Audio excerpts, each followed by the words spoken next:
हा सत्संग संत रामपालजी महाराजांचा असून मराठी भाषिक भक्त समाजास सहज समजावे म्हणून हिंदी भाषेतून मराठी भाषेत रूपांतरित करण्यात आलेले आहे.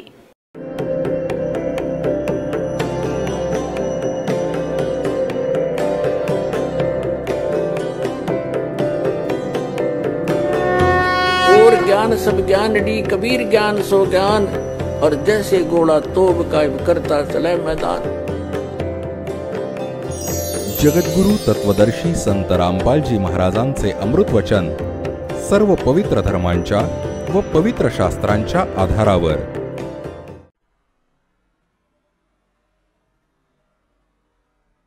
सतगुरुदेव की जय. बंदी छोड़ कबीर परमेश्वर जी की जय. बंदी छोड़ गरीबदास जी महाराज जी की जय. स्वामी रामदेवानंद जी गुरु महाराज जी की जय.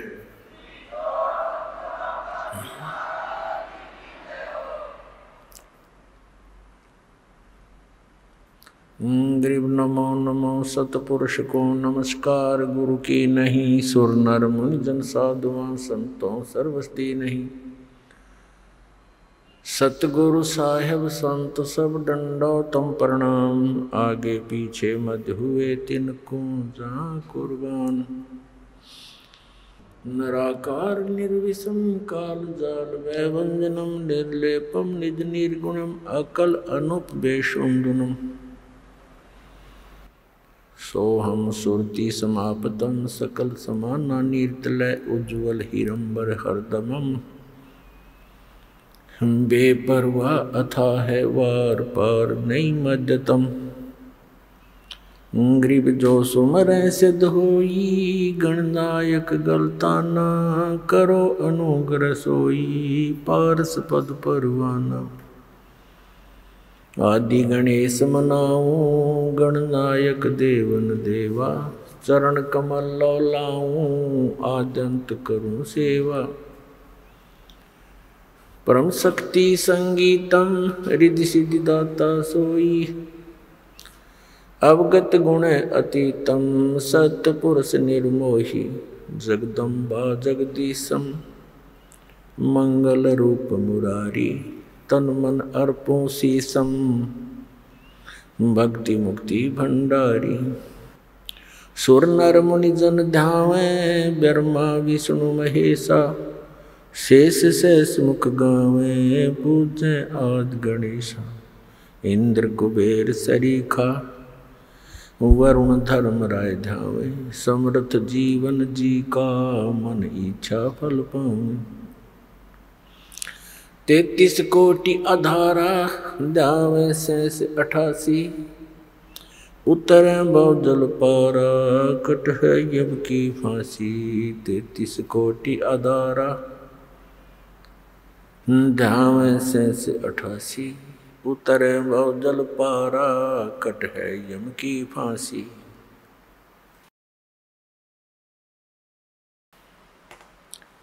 कर जोरूं विनती करूं धरूं चरण पर शीश. गुरु जी राम देवानंद जी महाराज ने दियो नाम बख्शीश. कोटि कोटि सिजदा करूं कोटि कोटि प्रणाम. चरण कमल में राखियो मैं बांदी जा मैं गुलाम. कुत्ता हूँ गुरुदेव का रामपाल दास का नाम. गले प्रेम की जेवड़ी खींचो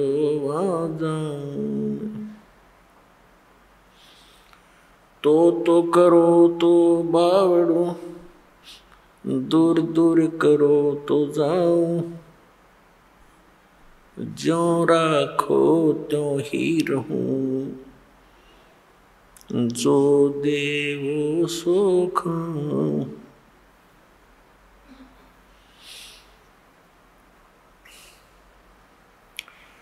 जय इब के सतगुरु मिले,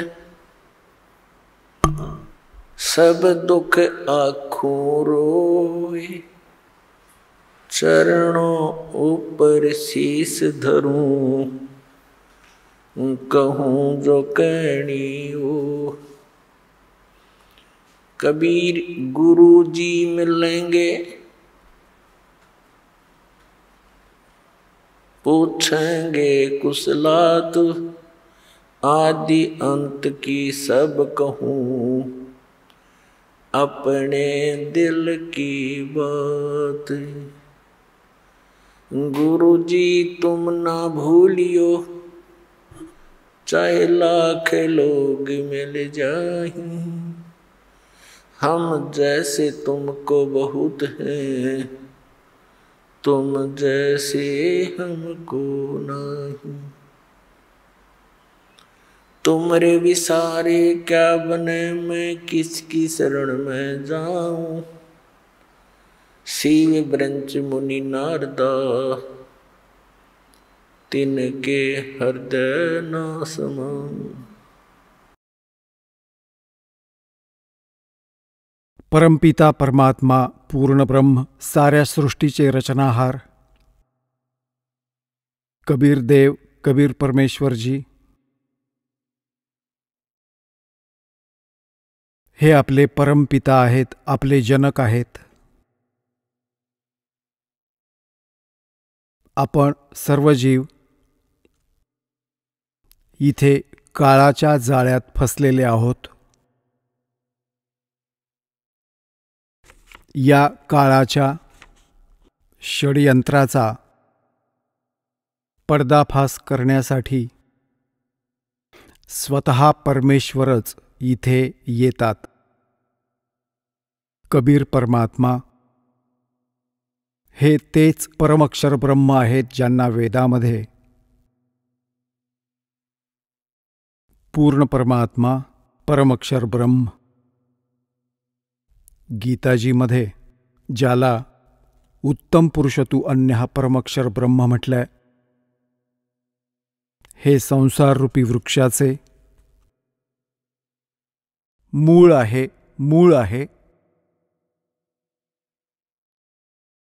अर्थात सर्व सृष्टीचे ते पालनहार आहेत. आपण इथे काळाच्या जाळ्यात येऊन फसलो आहोत. इथे कोणताच जीव सुखी नाहीये. पुण्यात्म्यांनो, जोपर्यंत आपण सत्संग नाही ऐकत, तोपर्यंत आपण आपल्या प्रतिदिवसाच्या कर्मांना उत्तम समजून आणि आपल्या जीवनाचं लक्ष जाणूनच करत असतो. जेव्हा आपण सत्संग ऐकतो, परमात्म्याच्या विधानाशी परिचित होतो, आपल्या कर्तव्य कर्माचे आपल्याला ज्ञान होते, अकर्तव्य कर्मांचंही ज्ञान होतं. कोणती कर्म करण्यायोग्य आहेत, कोणती न करण्यायोग्य आहेत, त्यांचंही ज्ञान आपल्याला सत्संगातूनच होतं. आणि पुण्यात्म्यांनो, सत्संगाची प्राप्ती अतिदुर्लभ आहे. आणि ज्या पुण्यात्म्यांना सत्संग प्राप्त होत आहे, ती खूपच चांगल्या संस्काराची माणसं आहेत. ते युगानुयुगे परमात्म्याची साधना भक्ती करत आले आहेत. आज तेच पुण्यात्मा प्रथम अग्रेसर होत आहेत, जे मागच्या जन्मजन्मांतरांपासून परमात्म्याच्या शोधात भटकत आहेत. आणि तेच आता पार होतील. परमात्मा म्हणतात की ही भोळी आत्मा सत्संग न ऐकून आपल्याच विचारांच्या आधारे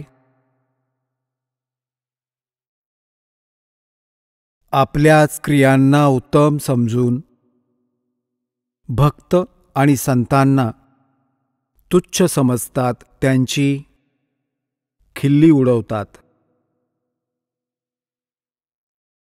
कारण की त्यांना ज्ञान नाही, याविषयी परमात्म्याने म्हटलं आहे के साधों से ती मस्करी और ये चोरा नाल खुशहाल, मल अखाड़ा जीतेंगे ये युगन युगन के माल। संत भक्त जे सत्मार्ग सांगतात त्यांच्याशी हे मस्करी करतात, खिल्ली उडवतात, त्यांचा उपहास करतात। और चोरो नाल खुशहाल, जे चुकीची साधना सांगत आहेत, शास्त्राच्या विरुद्ध ज्ञान देत आहेत, त्या चोरांच्या बरोबर हा प्रसन्न आहे। आणि मग सांगितलं आहे की या परमात्म्याच्या यथार्थ ज्ञानाला तेच पुण्यात्मा ग्रहण करतील कोण? मल अखाड़ा जीतेंगे ये युगन युगन के माल। माल म्हणजे रेसलर, म्हणजे पैलवान। या भक्तिरूपी आखाड्याचे ते पैलवान आहेत जे युगानुयुगे एक्सरसाइज करत आलेले आहेत आणि ते परमात्म्याच्या ज्ञानाला शीघ्र ग्रहण करतात। आणि दुसरे जे भक्तिहीन प्राणी आहेत ते संतांची मस्करी करतात, खिल्ली उडवतात, त्यांची निंदा करून पापाचे भागीदार होतात। त्याविषयी म्हटले आहे की साधों से ती मस्करी और चोरों नाल खुशहाल, ये तो मल अखाड़ा जीतेंगे युगन युगन के माल है। युगानुयुगे करत आहात आपण, तेव्हा तर कुठे आपले परमात्म्याच्या कॅम्पमध्ये सिलेक्शन झालं आपलं? ही अंतिम मॅच आहे आता, तर हे समजून घ्या या ज्ञानाला आपण। तर अंतिम गेम आहे हा आपला।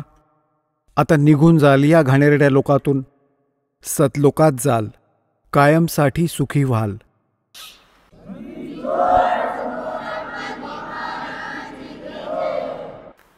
पुण्यात्म्यांनो, इथे सुख नावाची वस्तू नाहीये,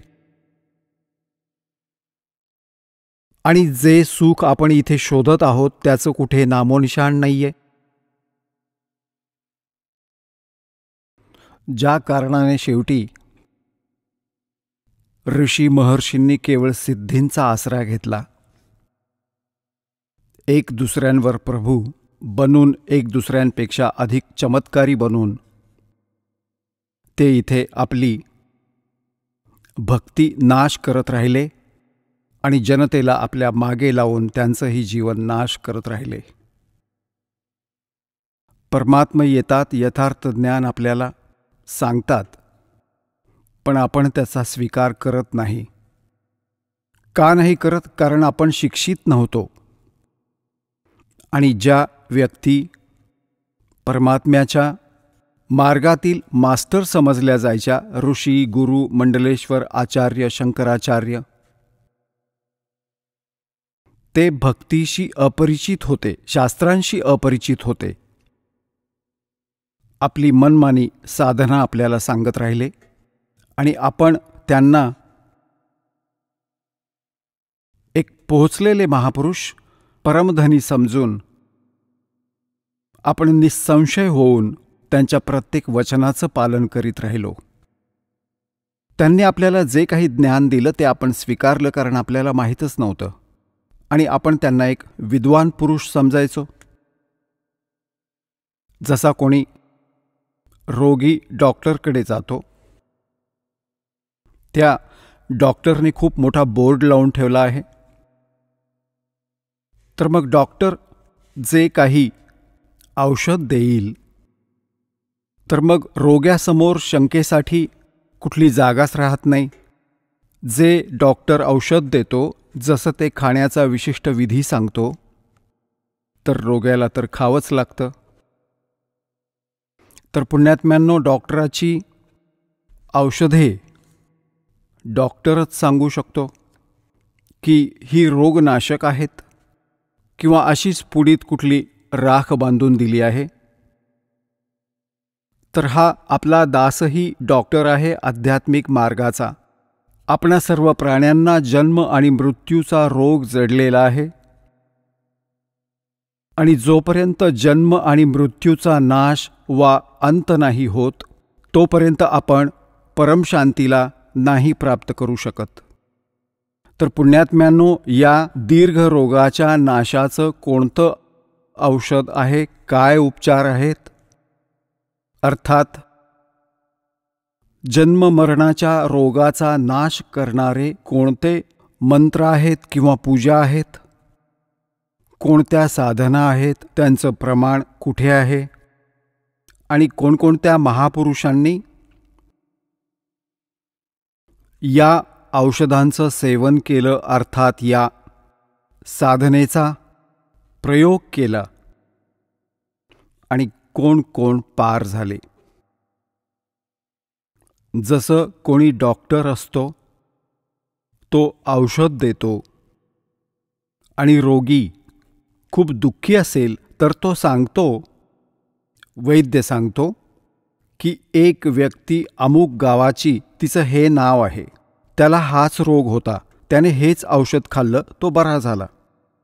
अशा अनेक व्यक्तींची नावं सांगतो. तर ती व्यक्ती जी रोगी आहे त्याला खात्री पटते की ह्याच रोगाचा रोगी अशा अशा गावात तो पण बरा झाला आहे. तर मग त्याची हिंमत वाढते, तो दृढ होतो, त्या औषधाचा तो प्रयोग करतो आणि तो बरा होतो.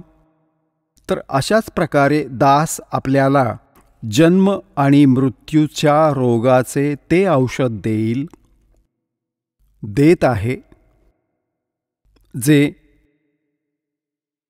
काही महापुरुषांनी वापरले आहे आणि ते या जन्ममृत्यूच्या रोगातून मुक्त झाले. या व्यतिरिक्त इतर अन्यही काही औषधे म्हणजेच वे ऑफ वर्शिप, पूजेची पद्धती, भक्तीच्या पद्धती, अन्य जे संत सांगत आहेत, जे दास आपल्याला सांगत आहे, याच्या व्यतिरिक्त त्या व्यर्थ आहेत, कारण की त्या आपल्या सद्ग्रंथात प्रमाणित नाही आहेत आणि त्यांचा असा कुठला इतिहास नाही आहे की ते हे म्हणतील की या मंत्राने, ही साधना केल्याने अमुक एक संत पार झाले आहेत, अमुक भक्त पार झाले आणि दास आपल्या समक्ष त्या महापुरुषांचे नाम, त्या महापुरुषांची भक्तिविधी, त्यांच्याच अमृत वचनाने आणि त्यांच्या सद्ग्रंथातून, म्हणजे ते ज्याला सद्ग्रंथ मानतात, प्रत्येक पवित्र धर्माचे पवित्र सद्ग्रंथ, जसे पवित्र चारही वेद, पवित्र श्रीमद भगवद्गीता, पवित्र पुराण, पवित्र कुराण, पवित्र बायबल, पवित्र गुरुग्रंथ साहेब इत्यादी. तर पुण्यात्म्यांनो, मजदासाचा एकच प्रयत्न आहे की जनता आज शिक्षित आहे, श्रद्धाळू सर्व अक्षरज्ञानयुक्त आहेत, आपले सद्ग्रंथ आपल्या जवळ उपलब्ध आहेत आणि आपण सहजपणे निर्णय करू शकतो की कोणती साधना कोणत्या महापुरुषाने केली, ज्यातून त्याला मोक्ष मिळाला. हा दास तुमची ओळख करून देईल, आपण अगदी सहज समजू शकाल. सर्वात मोठी समस्या आपल्यासमोर ही आली आहे की आपण हा निर्णय नाही करू शकत आहे की कोणती भक्ती योग्य आहे आणि कोण भगवान आहे. हा निर्णय झाला आणि मोक्ष, कारण की मग त्या क्रिया ज्या दास सांगेल, सद्ग्रंथांमध्ये प्रमाण दाखवेल, कोणत्या महापुरुषांनी ही साधना केली त्यांची ती अमृत वचने दाखवेल, तर मग आपल्याला सहज प्रमाणित होईल, आपला विश्वास बसेल आणि मग तर भक्ती करायचाच अवकाश आहे आणि ती इतकी सोपी आहे. नाम उठत नाम बैठत नाम सोवत जागवे, नाम खाते नाम पीते नाम सेती लागवे. काम करता करता त्या नामाचा जप करायचा आहे. कोणत्या नामाचा जप करायचा आहे? सतनामाचा जप करायचा आहे. जोही कंप्लीट कोर्स आपल्याला दिला जातो त्या सर्व मंत्रांचा जप करायचा आहे. पुण्यात्म्यांनो, दास वारंवार सांगतो की जसे पवित्र चारही वेद, पवित्र श्रीमद भगवद्गीता, हे दोन्ही एकच आहेत. पवित्र चारही वेदांचा निष्कर्ष आहे श्रीमद भगवद्गीता. श्रीमद भगवद्गीता आणि वेद हे गॉड गिव्हन स्पिरिच्युअल नॉलेज आहे. हे परमात्म्यानं दिलेलं ज्ञान आहे. परमक्षर ब्रह्म म्हणजेच कबीर साहेबजींनी, कबीर परमेश्वरजींनी आणि असंख्य ब्रह्मांडांच्या स्वामीने हे चारही म्हणजे पाचही वेद, एक सूक्ष्म वेद अजून आहे, पाचही वेद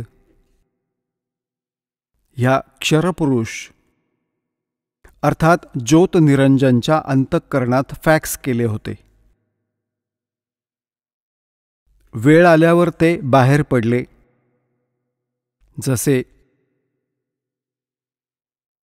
गर्भवती मादीतून मूल आपोआप वेळ झाली की बाहेर येतं, अशा व्यवस्थेने परमात्म्याने हे सर्व वेद, पूर्ण ज्ञान, अध्यात्मज्ञान आणि संसारिक ज्ञान कसं राहिलं पाहिजे, काय क्रिया केल्या पाहिजेत, कोणत्या नाही केल्या पाहिजेत, हे सर्व ज्ञान दिलं होतं.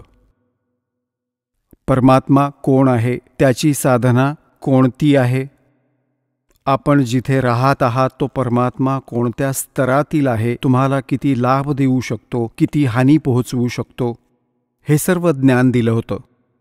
या ज्योतनिरंजनने जेव्हा हे वेद वाचले तेव्हा त्याला चिंता वाटली की यामध्ये पूर्ण परमात्म्याची माहिती आहे आणि त्याच्या प्राप्तीची कंप्लीट ट्रीटमेंट, कंप्लीट म्हणजे पूर्ण रूपाने विधी आहेत. त्याने काय केलं? जो परमात्मा प्राप्तीचा विधी होता, जे मंत्र होते, ते त्या पोर्शनला, त्या भागाला, वेदातील त्या भागाला नष्ट करून टाकलं आणि बाकी जो भाग होता तो आपल्याला दिला, जो ऋषींनी 4 विभागांमध्ये वाटून दिला. त्याला नावं दिली ऋग्वेद, यजुर्वेद, अथर्ववेद आणि सामवेद. त्या 5व्या वेदाशिवाय आपल्याला मोक्ष नाही. या वेदांमध्ये वर्णित विधींनी, 4 वेदांमध्ये वर्णित विधींनी, श्रीमद भगवद्गीतेत वर्णित विधींनी केवळ ब्रह्मपर्यंतची प्राप्ती होते, ब्रह्मलोकापर्यंतच जाता येते. इथली ही अंतिम उपलब्धी आहे. गीताजी अध्याय नंबर 8च्या श्लोक नंबर 16 मध्ये लिहिलं आहे की ब्रह्मलोकापर्यंत जेवढे लोक आहेत तिथे गेलेले प्राणी पुनर्वर्तित आहेत. तिथे गेलेलेही परत फिरून पृथ्वीवर येतात. आणि जोपर्यंत हे येणं जाणं आहे, मोक्ष नाही, तर शांती नाही, परमशांती नाही होऊ शकत. आता जसं हे 4ही वेद या ब्रह्मने, क्षरपुरुषाने आपला पुत्र ब्रह्माला दिले. ब्रह्माजींनी याला जसं जाणलं, समजलं, त्याचंच ज्ञान पुढे आपल्या वंशजांना, आपल्या पुत्र नातवंडांना दिलं. आणि त्याच ज्ञानाला आपसात विचारविनिमय करून या ऋषी, महर्षी, ब्राह्मणांनी पुढे मग आपल्या अनुभवाची पुस्तकं बनवली, ज्याला वेदांचे अन्य भाग म्हटलं जातं, उपनिषद म्हटलं जातं. तर जे वेदांचे अन्य जे भाग आहेत ते ऋषींचे स्वतःचे केलेले स्वतःचे अनुभव आहेत, उपनिषदे आहेत ते त्यांचे अनुभव आहेत. जर ते वेदांशी आणि 5व्या वेदाशी जुळत नसेल तर व्यर्थ आहे. श्रीमद भगवद्गीतेचं ज्ञान याच क्षरपुरुष ब्रह्मने दिलं. आणि याने श्रीमद भगवद्गीतेच्या मध्ये काही आपल्या स्तराच्या अटकळी घुसवल्या आहेत, जोडल्या आहेत, युद्ध करवण्यासाठी आणि जीवांना भ्रमित करण्यासाठी. परंतु आपण त्याचा निर्णय त्या सूक्ष्म वेदाने करायचा आहे. आपल्याजवळ एक असा मापक आहे, असा एक आपल्याकडे एक तराजू आहे, ज्यामध्ये आपण प्रत्येक ग्रंथाला तोलू शकतो, त्याला ओळखू शकत आहोत, पारखू शकतो. आपल्याकडे एक असा ग्रंथ आहे ज्याला सूक्ष्म वेद म्हणतात. श्रीमद भगवद्गीता अध्याय नंबर 4च्या श्लोक नंबर 32 मध्ये त्याच सूक्ष्म वेदाची माहिती दिली आहे की तो परमात्मा आपल्या मुखकमलातून त्या विस्तारपूर्वक आध्यात्मिक यज्ञ म्हणजे धार्मिक अनुष्ठानांची माहिती देतात आणि त्याला तत्वज्ञान म्हणतात. मग गीता ज्ञानदाता म्हणतात गीताजी अध्याय नंबर 4च्या श्लोक 34 मध्ये की त्या तत्वज्ञानाला, ज्याला परमात्मा स्वतः येऊन आपल्या मुखकमलातून स्वतः सांगतात, ज्ञान देतात, त्या तत्वज्ञानाला तू तत्वदर्शी संतांकडे जाऊन समजून घे. त्यांना दंडवत प्रणाम केल्याने, कपट सोडून त्यांची सेवा केल्याने ते तत्वदर्शी संत, ज्ञानी महात्मा आपल्याला त्या तत्वज्ञानाचा उपदेश करतील. याने तर हे सिद्ध झाले की गीताजीतील ज्ञान कंप्लीट नाहीये, संपूर्ण नाहीये. गीता ज्ञानदात्याने हा ऑप्शन सोडून दिला, एक प्रावधान सोडून दिलं की त्याच्याशी मी परिचित नाहीये. जो परमात्मा स्वतःच्या मुखातून येऊन सांगतो ते ज्ञान सच्चिदानंद घनब्रह्मची वाणी आहे आणि ते त्याच्याशी परिचित असे तत्वदर्शी संतच तुला सांगू शकतील. त्यांना विचार. तर दास हे म्हणू इच्छित आहे की हे जे पवित्र 4ही वेद, पवित्र श्रीमद भगवद्गीता यांचं ज्ञान चुकीचं नाही, परंतु हा कंप्लीट कोर्स नाही. यात कंप्लीट स्पिरिच्युअल नॉलेज नाही, संपूर्ण अध्यात्म ज्ञान नाहीये. आणि संपूर्णाशिवाय मग पूर्णमोक्ष कसा होईल? समजू शकतो हे तर सामान्य माणूस समजू शकतो. आता इथे हे आपले धर्मगुरू आपल्याला गोंधळवण्याचे काम करत राहिले की परमात्मा, गीता ज्ञानदाता हे कंप्लीट गॉड आहेत, पूर्ण परमात्मा आहेत, श्रीकृष्ण आहेत ते, आणि ते जगद्गुरू आहेत श्रीकृष्ण अर्थात विष्णूजी. आता जर ते जगद्गुरू असते तर त्यांनी हा ऑप्शन नसता ठेवला की तत्वदर्शी संतांकडे जाऊन समजून घे. गीताजीचे 18 अध्याय लिहिले, 700 श्लोक आहेत, त्यात एक अध्याय अजून लिहिला असता. त्यात काय कोणते कागद संपणार होते का काही वेळेची मर्यादा होती? तर सांगण्याचा अर्थ हा असा की हे ज्ञान जे परमात्मा स्वतः येऊन देतात ते ज्ञान कोणाजवळही नसते, तर त्याला परमअक्षर ब्रह्म सच्चिदानंद घनब्रह्मची वाणी म्हणतात. कबीर वाणी आहे ती, कबीर वाणी. तर सांगायचा अर्थ असा की जे वेदांमध्ये, गीतेमध्ये जे वर्णित विधी आहेत ते गॉड गिव्हन आहेत. गॉड गिव्हन म्हणजे पूर्ण परमात्म्याने वेद दिले ब्रह्मला, ब्रह्मने मग पुढे आपलं ज्ञान दिलं आपल्या पुत्राला ब्रह्माजींना, आणि मग अर्जुनाला श्रीकृष्णामध्ये प्रवेश करून या वेदांचा सारांश आणि स्वतःच्या काही अडकळी यामध्ये अजून जोडल्या. तर या 9 मण सुताचा गुंता केला. काहीतरी या काल भगवान ब्रह्मने, मग ऋषींच्या अर्धवट अनुभवाने या अध्यात्म मार्गात 9 मण सुताचा गुंता केला. त्या 9 मण सुताचा गुंता सोडवण्यासाठी ते परमात्मा स्वतः इथे येतात आणि त्या गुंत्याला उलगडवून देतात. जसे आजपासून 600 वर्षांपूर्वी परमात्मा स्वतः आले होते सन 1398 सन 1518पर्यंत 120 वर्षांपर्यंत इथे राहिले, पृथ्वीवर सहशरीर आले होते, सहशरीर निघून गेले होते. तर त्यावेळी त्यांनी आपलं हे ज्ञान सांगितलं होतं, आपली ही अमृतवाणी सांगितली होती. ते परमअक्षर ब्रह्म आहेत. तर त्यावेळी हे अध्यात्मज्ञान उलगडून आपल्या अमृतवाणीत लिहून निघून गेले होते. परमात्मा अंतर्ज्ञानी आहेत, त्यांना माहीत होते की काळ परत आपली काहीतरी शक्कल लढवेल. तर परमात्मा गेल्यानंतर त्याच परमात्मा परमेश्वर कबीर देवजींच्या, कबीर साहेबजींच्या पंथात त्यांचंच गुणगान करणाऱ्यांमध्ये काळाचे दूत घुसले. त्यांनी भिन्न भिन्न पंथ कबीरजींच्या नावाने चालवले आणि त्यांनी त्या सूक्ष्म वेदाला, त्या कबीर वाणीला आपल्या अनुकूल जी काही त्यांची व्याख्या, त्यांचे अनुभव, त्यांनी ज्या कोणाकडून हे ज्ञान ग्रहण केलं त्या ज्ञानाचं जसंही समर्थन, आपल्या अज्ञानाचं समर्थन, त्या अनुभवाचं समर्थन करण्यासाठी त्यांनी त्या कबीर सागरमध्ये, त्या कबीर साहेबांच्या वाणीतही काही फेरफार केला. आता कारण काय होतं की ते लोक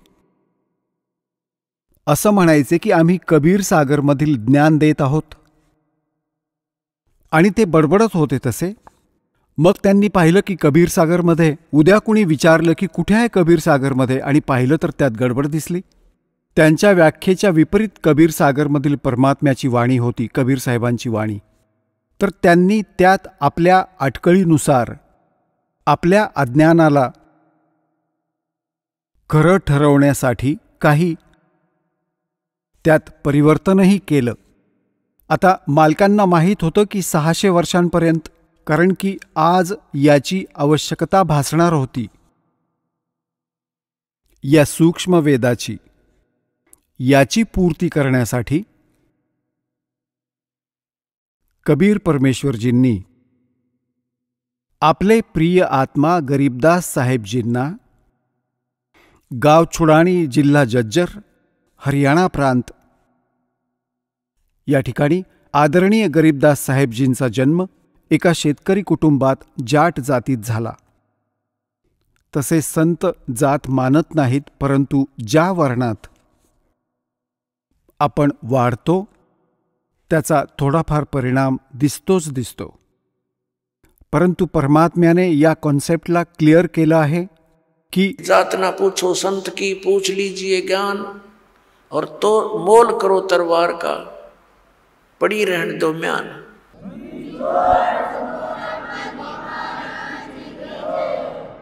आदरणीय गरीबदास साहेबजी जेव्हा 10 वर्षांचे बालक होते, आपल्या स्वतःच्याच गावातील शेतात, स्वतःच्याच जमिनीमध्ये तिथे गाई म्हशी चारत होते. परमात्मा तेच कबीरदेव काशीतून सहशरीर गेल्याच्या जवळजवळ 200 वर्षांनंतर सन 1518 गेले होते, सहशरीर गेले होते परमात्मा कबीरजी.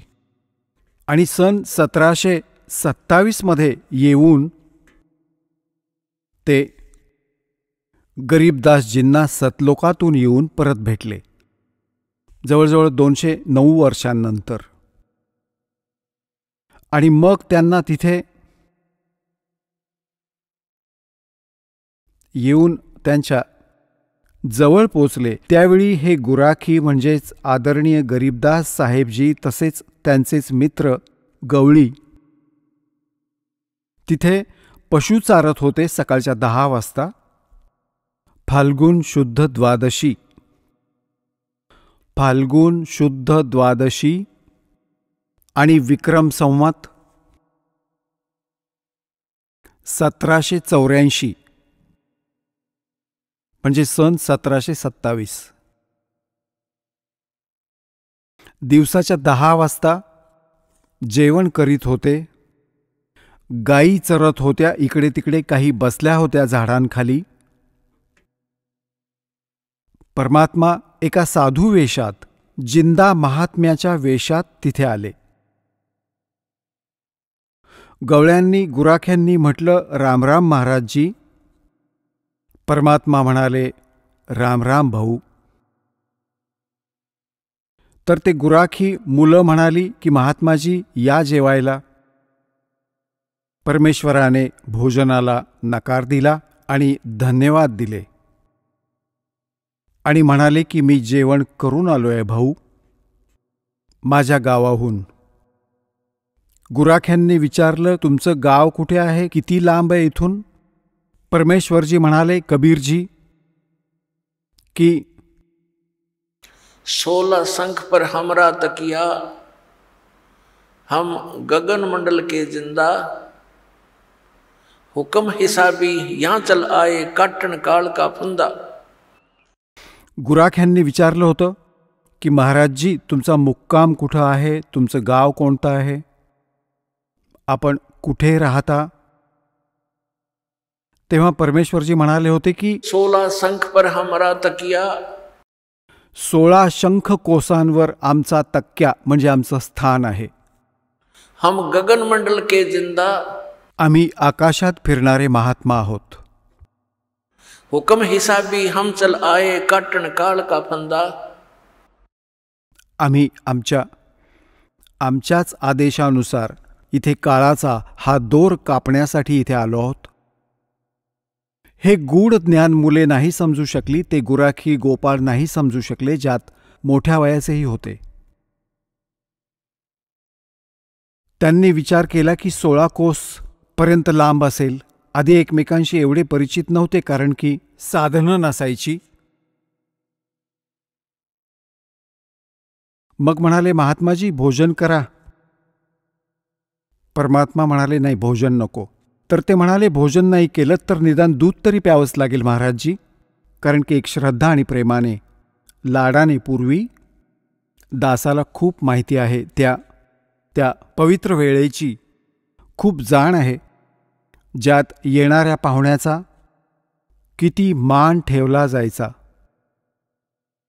आज या धनाच्या शर्यतीत आणि या शिक्षणाने आपल्याला किती निकम्मा बनवलं आहे. दया उरली नाही, आदर उरला नाही. आम्ही पहिल्यांदा जेव्हा कुठल्या गावातून शहरात गेला होता दास, तर तिथे पाहिलं होतं शहरातील त्या लोकांचं वागणं. मला आश्चर्य वाटायचं की ना हे म्हणतायत की पाणी प्या, ना हे म्हणतात की या जरा जेवून घ्या, किंवा हे असंही म्हणत नाहीत की या जरा बसा. हा कसा व्यवहार आहे या लोकांचा? ही थोडीशी वीज आधी शहरांमध्ये पडली होती. काही रिस्पेक्ट उरला नाही. स्वार्थ असेल तर बोलायचं, नाही तर नाही. आता ही जवळजवळ सगळीकडेच पसरली आहे. तर त्यावेळी हा दास पाहत असायचा, कुणीही व्यक्ती अनोळखी येत असायचा, म्हणायचा की रात्री इथेच मुक्काम करावा लागेल मला. त्याचा विशेष सत्कार, आदर, वेगळी त्याची व्यवस्था खूप प्रेमानं केली जायची. आणि भोजन तर सर्वप्रथम विचारायचे. तर त्याच दृष्टिकोनाने त्यांनी म्हटलं की नाहीतर दूध प्यावंच लागेल. पूर्वी गायी खूप राखायचे गावात, शहरात म्हणजे शेतात खूप साऱ्या गायी राखायचे. आणि खूप साऱ्या गायी अशाही असायच्या, गरीब असायच्या, जेव्हा पाहिजे तेव्हा वासरू लावायचं आणि दूध काढायचं. तर परमात्मा म्हणाले की मी दूध पेईन, पण कुमारी गायीचं. पाजायचं असेल तर पाजा बाळांनो. तर ते जे मोठे गुराखी होते ते म्हणू लागले की बाबाजी, तुझी तर दूध पिण्याची इच्छा नाहीये, थट्टा करत आहात तुम्ही. कुमारी गाय कधी दूध देते? तर परमात्मा म्हणू लागले की तुमची नियत दूध पाजायची असेल तर कुमारी गाय सुद्धा दूध देईल. जे मोठे गुराखी होते त्यांना तर वाटले की ही मस्करी आहे. छोटा मुलगा होता 10 वर्षांचा गरीबदास साहेबजी. ते उभे राहिले. मुलं जशी क्रियाकलाप करतात, त्यांचं एक खूप लाडकं वासरू होतं, जिला बैलाचा संग झालेला नव्हता, म्हणजे कुमारी. तिला पकडून आणले. गळ्यात रस्सी बांधलेली होती छोटीशी, आणि तिला पकडून घेऊन आले. पहा महाराजजी, हिला वासरू तर नाहीये, दूध कसं देईल ही? तेव्हा परमात्मा म्हणाले, बाळा असं कर, आपल्याजवळ जे कुठलं भांडं असेल छोटंसं, जसं मातीचं एक पात्र होतं, 5-7 किलो लस्सी वगैरे घेऊन जायचे, ते धुवून स्वच्छ करून ठेवलेलं होतं. म्हणाले की हे आहे, हे स्वच्छ करून ठेवलं आहे, ठेवायच्या खाली. गरीबदासजी पकडून बसले त्या गायीच्या आचळांखाली आणि परमात्म्याने उभं राहून अशी थाप मारली कबीर साहेबांनी त्या गायीच्या कमरेवर. आशीर्वादाने भारलेला हात ठेवला परमात्मा कबीरजींनी. आचळ मोठे मोठे होऊ लागले आणि दुधाची धार लागली. भांड भरताच ती आपोआप बंद झाली. बोलो सतगुरुदेव.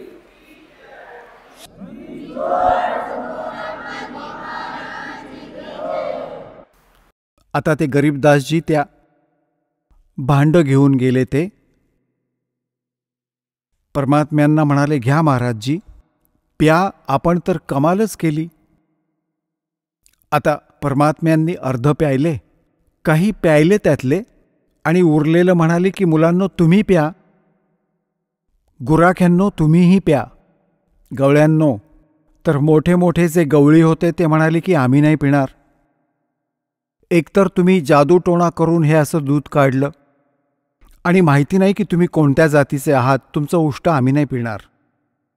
नि या जादूच्या कुमारिका गाईचं दूध प्यायलो तर पाप लागेल, आम्ही नाही पिणार.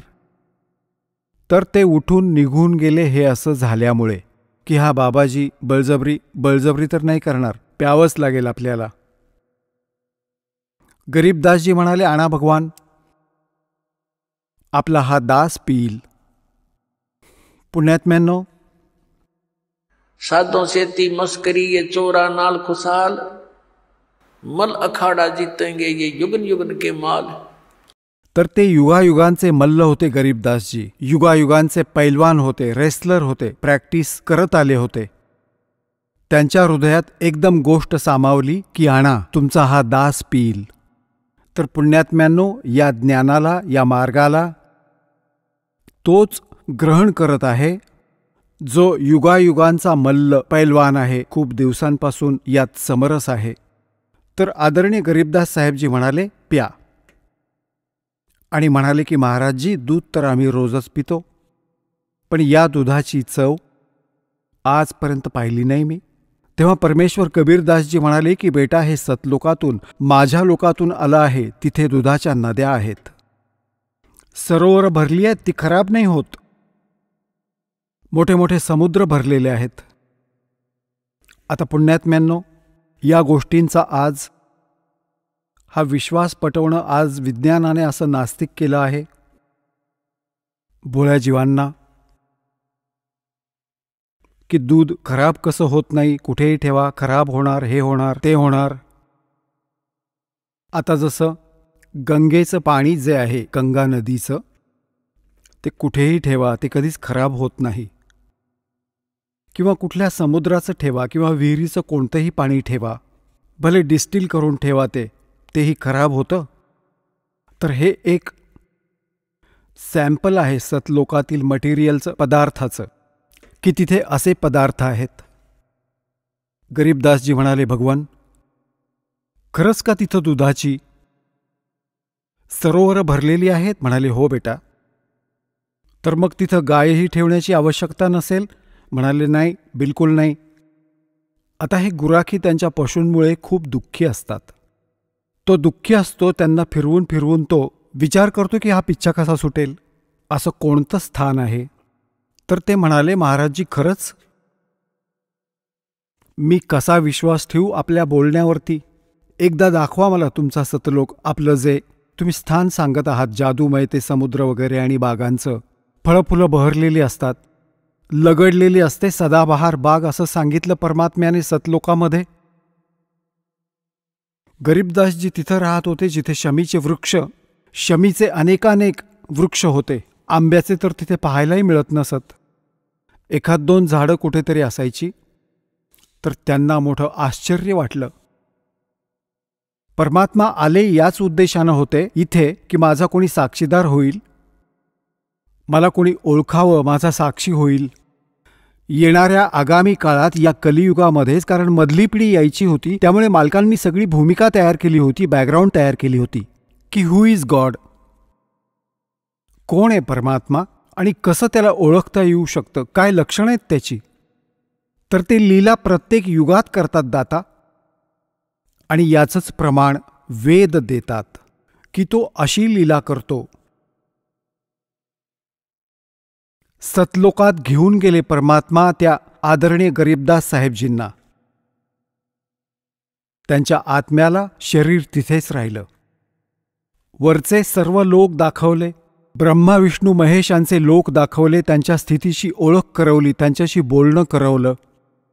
आणि त्यांनी स्वतः स्वीकारलं की आमचा जन्म आणि मृत्यू होतो, परमात्मा कुणी वेगळा आहे, आम्हीही त्याच्याच शोधात व्यस्त आहोत. परंतु आम्हाला त्यांचे दर्शन नाही झाले. आणि तो परमात्मा प्रकाशरूप आहे. अशा प्रकारच्या त्यांनी गोष्टी सांगितल्या. मग धर्मराजाच्या दरबारात गेले, जो इथल्या ब्रह्मांडाचा न्यायाधीश, आपल्या सर्व आत्म्यांचा तो निर्णय घेतो, न्याय करतो, कर्मानुसार त्यांचे पुढचे निर्धारित करतो.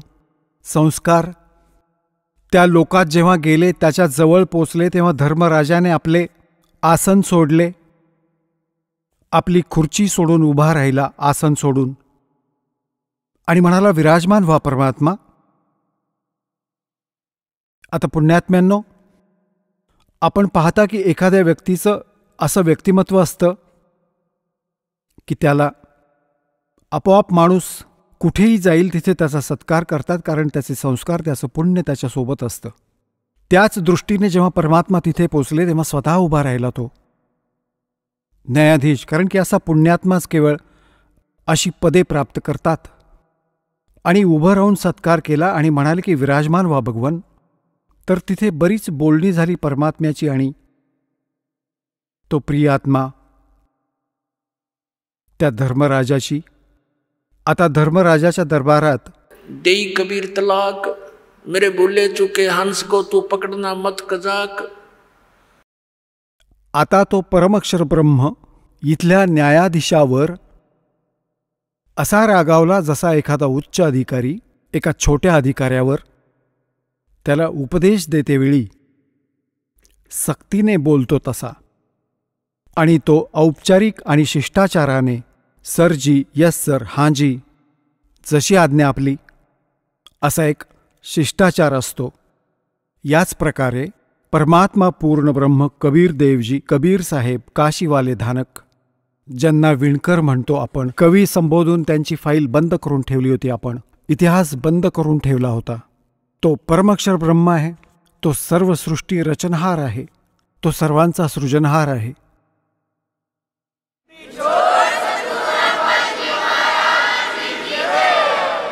चला आता आपण त्या श्रद्धाळूंचे अनुभव जाणून घेऊयात ज्यांनी जगद्गुरु तत्वदर्शी संत रामपालजी महाराजांकडून नामदीक्षा प्राप्त केलेली आहे, तसेच त्यांच्याद्वारे सांगितलेल्या भक्ती मार्गावर चालत आहेत.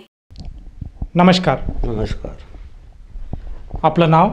सुरेश रामकिसन लोधी. आपण कुठून आलात?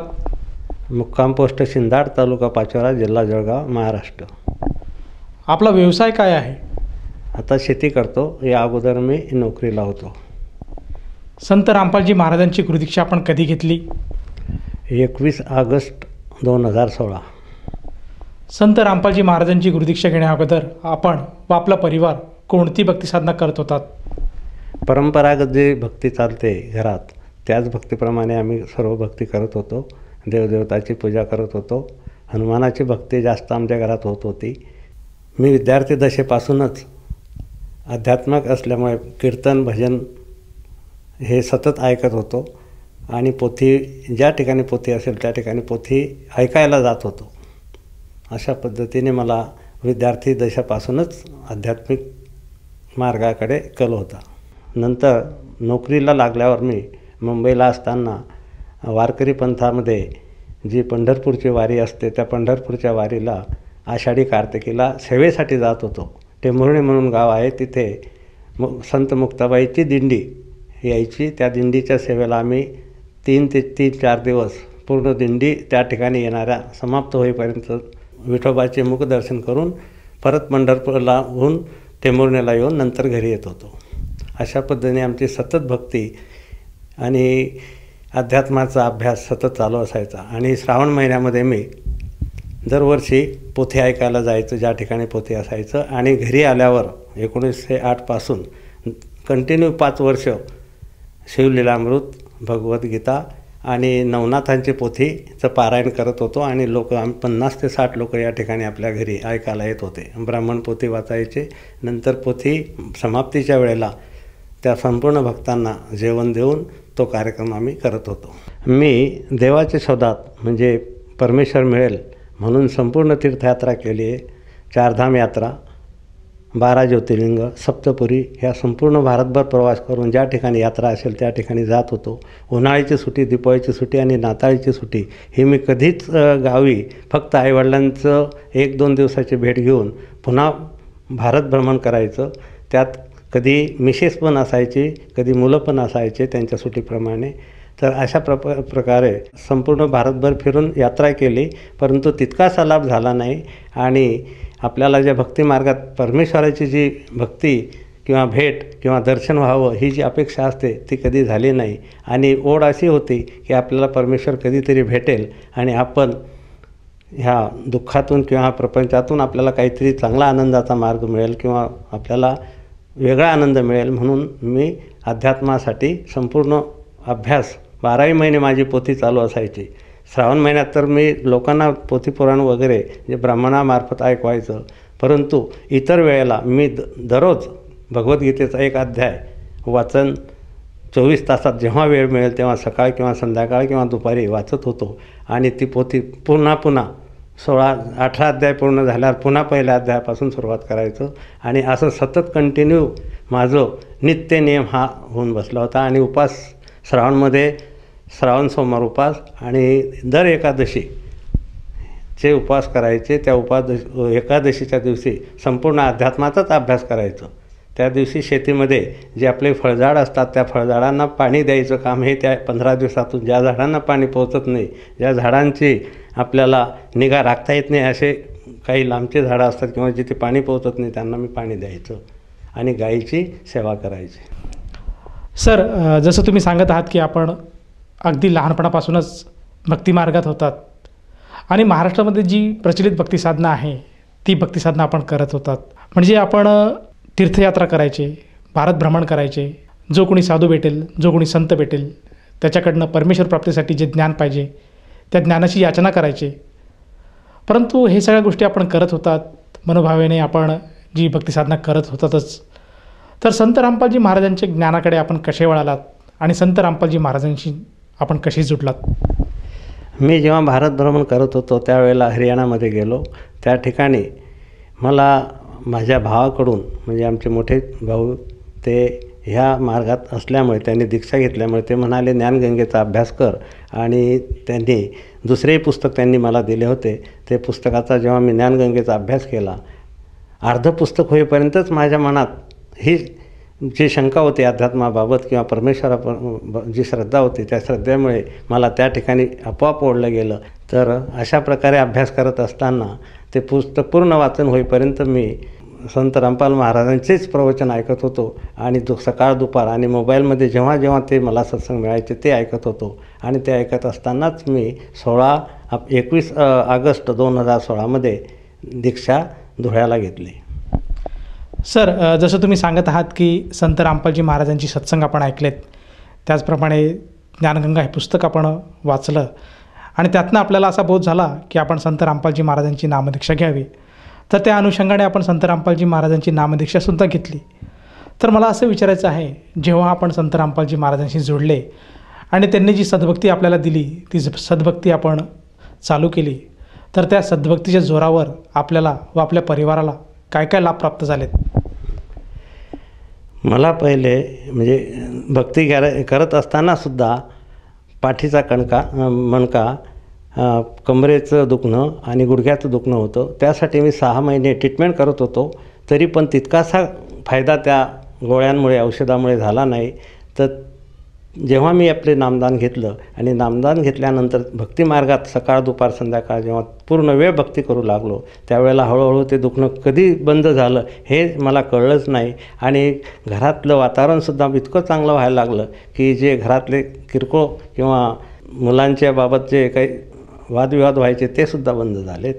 अशा प्रकारे मला बौद्धिकसुद्धा फायदा झाला. बुद्धीमध्ये मुलांच्या दृष्टीने अभ्यासात नातवाचाही फायदा झाला. नातवालाही परीक्षेत पास होता आलं आणि तो ज्या ठिकाणी अभ्यास करायचा किंवा जे त्याला समजून आपण सांगायचं त्या पद्धतीने तो पुढे पुढे सरकत राहिला आणि मार्क त्याचे वाढत गेलेत. अशा प्रकारे फायदा आध्यात्मिक, बौद्धिक आणि शारीरिक मला झाला आहे. आणि आर्थिक जर म्हटलं तर शेतीच्या बाबत भर उन्हाळ्यात मी जेव्हा विहीर केली, जेव्हा मोसंबीचा मळा माझा पूर्ण जळत होता किंवा वाळत होता, त्यावेळेला नवीन विहीर करावी आणि आपली मोसंबी जगवावी. तर इतकं पाणी लागलं तर भर उन्हाळ्यात 25 फुटाच्या आतच मला पाणी लागलं आणि मला मोटर आणि पिटर बसूनसुद्धा ते पाणी काढता आलं नाही. ती विहीर मी 55 फूट कशी तरी पूर्ण केली. परंतु तेवढ्या पिरियडमध्ये तो मोसंबीचा बाग माझा नष्ट झाला आणि नंतर मी सीताफळाकडे वळलो आणि सीताफळामध्ये इतकं उत्पन्न यायला लागलं आणि इतका फायदा झाला की आजपर्यंत जे पूर्वीच्या अनुभवाप्रमाणे जे फळं वगैरे किंवा जो उत्पन्नाचा भाग होता तो त्यापेक्षा कितीतरी पटीने मला फायदा होत गेला. सर, जसं तुम्ही सांगत आहात की संत रामपालजी महाराजांची भक्ती स्वीकारल्यानंतर आपल्याला व आपल्या परिवाराला बरेचसे लाभ प्राप्त झालेत. तर ह्या अनुषंगातनं आपण जो आज श्रोतावर्ग आज आपल्याला बघत आहेत त्यांना आपण काय संदेश द्याल? मी भक्तांना विनंती करतो की तुम्ही जी पारंपरिक भक्ती करतात ते भक्ती न करता संत रामपालजी महाराजांचे ज्ञानगंगा पुस्तक वाचा, जेणे की राह पुस्तक वाचा. विविध चॅनलवर जे सत्संग येतात ते सत्संग बघावे, ऐकावे आणि आपण भक्तिमार्गामध्ये संत रामपालजी महाराजांची दीक्षा घ्यावी आणि कल्याण करावं. सर, जसं तुम्ही सांगत आहात की संत रामपालजी महाराजांची नामदीक्षा घेऊन आपल्या जीवनाचं कल्याण करावं, तर ह्या अनुषंगाने जर एखाद्या साधकाला असं भासलं की संत रामपालजी महाराजांची नामदीक्षा घ्यावी, तर त्या साधकाला किंवा त्या व्यक्तीला संत रामपालजी महाराजांची नामदीक्षा कशी घेता येईल? आपण जो कार्यक्रम बघतो त्या कार्यक्रमामध्ये टी व्हीवर जी पट्टी येते त्या पट्टीवर फोन नंबर असतात, मोबाईल नंबर असतात. त्याच्यावर आपण फोन करावा आणि जवळचं नामदान सेंटर असेल त्या ठिकाणी जाऊन आपण नामदान घ्यावं ही मी कळकळीची विनंती करतो आणि प्रार्थना करतो. सर, जसं तुम्ही सांगत आहात की टी व्ही चॅनलवर जे सत्संग येतात त्या सत्संगामध्ये जो प्रोग्राम लाईव्ह असतो त्या ठिकाणी आपल्या टी व्हीच्या स्क्रीनवर काही नंबर फ्लॅश होतात. त्या नंबरवर साधकाने जर संपर्क साधला तर जवळच्या नामदान केंद्राची माहिती मिळून तो साधक तिथे जाऊन नामदीक्षा घेऊ शकतो. परंतु मला असं विचारायचं आहे की ही जी नामदीक्षा त्याला घ्यावायची असेल तर त्या नामदीक्षेसाठी त्या साधकाला किती पैसे मोजावे लागतात? साधकाला कोणताही आर्थिक खर्च होत नाही. त्या ठिकाणी निःशुल्क माळ मिळते, पुस्तक मिळतं. भक्ती कशी करावी, नामदान घेतल्यानंतर आपल्याला भक्तीमध्ये कशा प्रकारे फायदा होतो त्यात दिलेलं आहे. ते आपण वाचावं आणि आपण मोक्षच्या मार्गाला जावं. धन्यवाद. सत साहेब.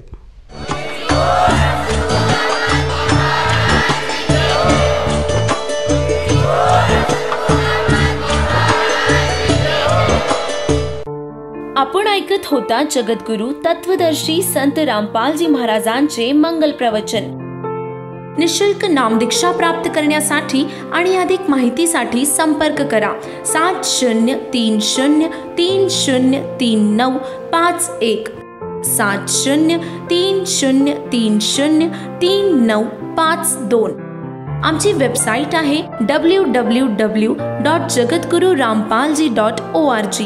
सर्व पवित्र धर्मांच्या पवित्र शास्त्रांवर आधारित प्रमाणित अनमोल पुस्तक ज्ञानगंगा किंवा जगण्याचा मार्ग यापैकी कोणतेही एक पुस्तक निशुल्क मागविण्यासाठी आम्हाला आपले पूर्ण नाव, पूर्ण पत्ता, पिनकोड सहित आणि फोन नंबर लिहून 7030303951 7030303952 या नंबरावर SMS करू शकता किंवा आम्हाला 7030303950 या नंबरावर WhatsApp देखील करू शकता.